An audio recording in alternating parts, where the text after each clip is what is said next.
Hey guys, it's Lucy. Today I wanted to talk about a book that I recently finished. It's called Cuckoo Land by Anthony Doer. And before that though, I wanted to say that I started going to my local public library again, which is big news because I haven't been there in years. And I was very pleasantly surprised because I found some really good titles in really good condition. So one was Venko, that was released only like in February earlier this year. So that one, which I think is a little overhyped, so I didn't want to discuss it more in detail. There are better witch stories, but I know that I feel like this might get made into a movie, and also it sounds like it's going to be a series. So that's that. I was curious, so I did get it and read it. It's light, it's easy, but I don't particularly recommend it. The other one was Haruki Murakami's Blind Willow Sleeping Woman. It's not new, but it's something that I haven't read, and everything by Murakami is on my list.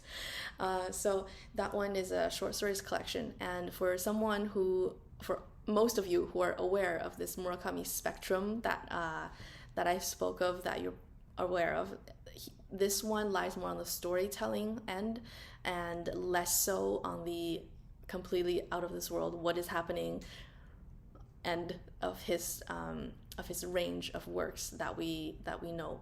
So for me, I like this more of the storytelling, not that it's like it's still extremely creative, a little bit out there, very out there, but I did enjoy that more than some of the other titles, which are just completely out of like the world. So this particular book, Cuckoo Land, I picked up because I had really enjoyed All the Light We Cannot See by Anthony Doerr, so same author. That one was completely different because it was a historical fiction related to World War II. And this one, even like from the first page, the dedication, like just a short book jacket synopsis, was completely different. I knew it was going to be a dystopian fiction, which is always very interesting, but I didn't know what it was about. I really like big books, and I wanted to make this video because I think it's important to note, for whoever is interested, that this is so similar to Cloud Atlas by David Mitchell, which I also reviewed like earlier last year. And between the two, and here's like just the gist, I recommend Cloud Atlas if you haven't read that before and you're interested in dystopian fiction. Cloud Atlas was published in 2004. The movie was made in 2014, I believe, with Keanu Reeves. And if you watched the movie or heard about the movie, it's not as good as the book. it's There are some that are just as good or even better than the book, but for Cloud Atlas, it's much better than the movie because it's slightly easier to follow compared to the movie, even though it's still kind of hard. It was hard to get into because of how creative it is. It read like each story was from a different narrative, from a different time, from the perspective of a different character. And it was hard to get into because Mitchell made it seem like 6 completely different stories just from the way that he used language. He changes the way that the characters speak, he changes the language itself, he makes up words, and that, in short succession, switching back and forth, was hard to follow. So that took me like a good couple dozen pages to really be invested.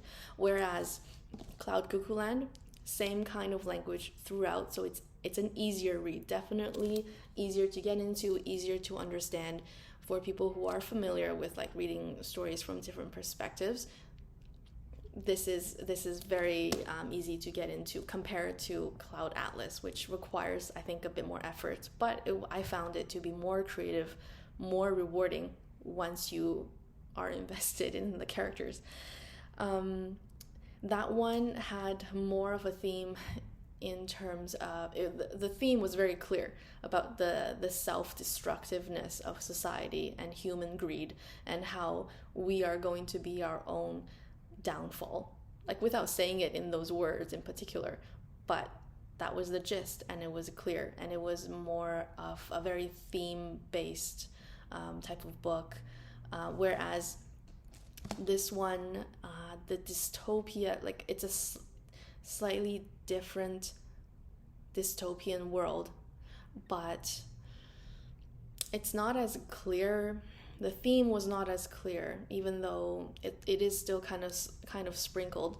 It comes down to human greed once again, but also how lost we are, how we are always yearning for something that is not there or not real, and that search can be destructive but rewarding at the same time. I don't know, I don't think I'm really verbalizing this properly, but it does reflect a lot of pitfalls that we're falling into as a society. Like, for example, the air that we are breathing now, the level of pollution in our overall environment, everything is degrading at just like too fast of a speed, like to the point where in the future we're going to have to experiment or put our hopes in a second planet, which in some ways for some people that search is already on. And the dystopian world is quite creative. I don't want to ruin the story, but I think yes, this book, there is merit in enjoying this as a dystopian fiction and enjoying the creative plots involved here. But if that sounds interesting to you, read Cloud Atlas first if you haven't already, because I do think I enjoyed that a little bit more. There's a little bit more substance behind each of the stories, whereas this is a beautiful long read, but there aren't as many moments of that just clear, sharp, like incise, cold flash of seeing that I got with Mitchell's book. So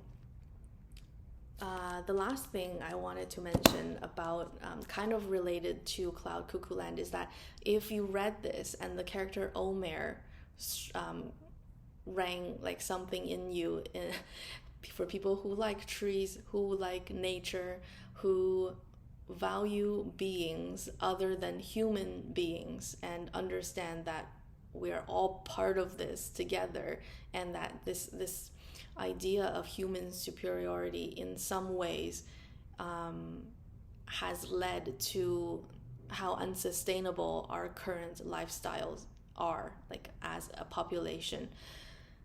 For people who understand who identify with what I just said, I wanted to again bring up the book David Powers' The Overstory. I think that was published maybe in 2018. So that book came up in the back of my mind when I kept reading about Omer and his connection with his cattle, with his home, with the old yew tree that we kept on bringing up.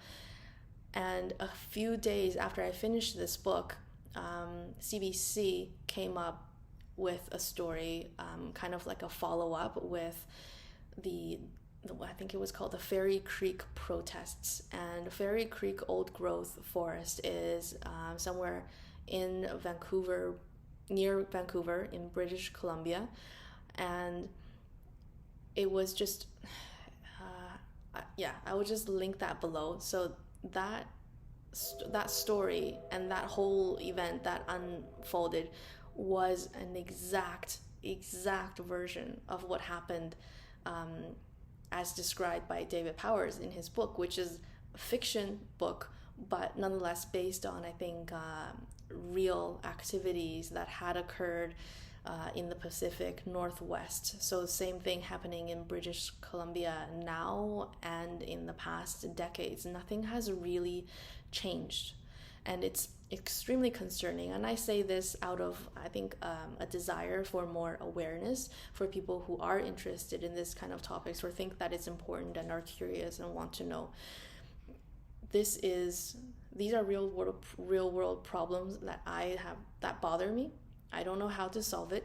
but I do know that there is a huge opportunity, I think, in material science or material engineering, because the driver of this is capitalism. We need and a certain supply demand based on the way that we build houses and housing. Like, we need these materials. We're not going to be able to grow this, like in a week, in a day, in a year. So that's where the need is arising from, like growing population. We are already saddled with higher costs of labor and materials overall, just because of the higher demand. And the only way, I think, to really make it sustainable is to change the way that we use our resources. So things like old growth forests should not be it should be transitioned. We shouldn't be using these materials to build housing. We need this to sustain the current ecological state of things, like without causing more issues. All of this about decarbonization and emissions, these old growth forests are huge carbon sinks and offsets to these problems. So there's actually more value in them being the way they are versus using them for something else, which means we need to find new ways and new materials to build things that we were building with these materials. So I think that's just a little thought. I don't know where that really gets me. It's still, this is the kind of thing that I think once you read a book, it reminds you of another book, and maybe something happens in the news or in real world that reminds you of what you just read. This is the cool thing about reading in general. Thank you guys for hearing me rant, and please let me know if anyone has watched the movie on Blind Willow, Sleeping Woman. Or is it Sleeping Willow, Blind Woman? No, Blind Willow, Sleeping Woman. And I hope you appreciate my recommendation about Cloud Atlas. But again, this is a very nice read. Although I do think I could have probably read something else with my time after having read Cloud Atlas. Talk to you guys another time. Bye.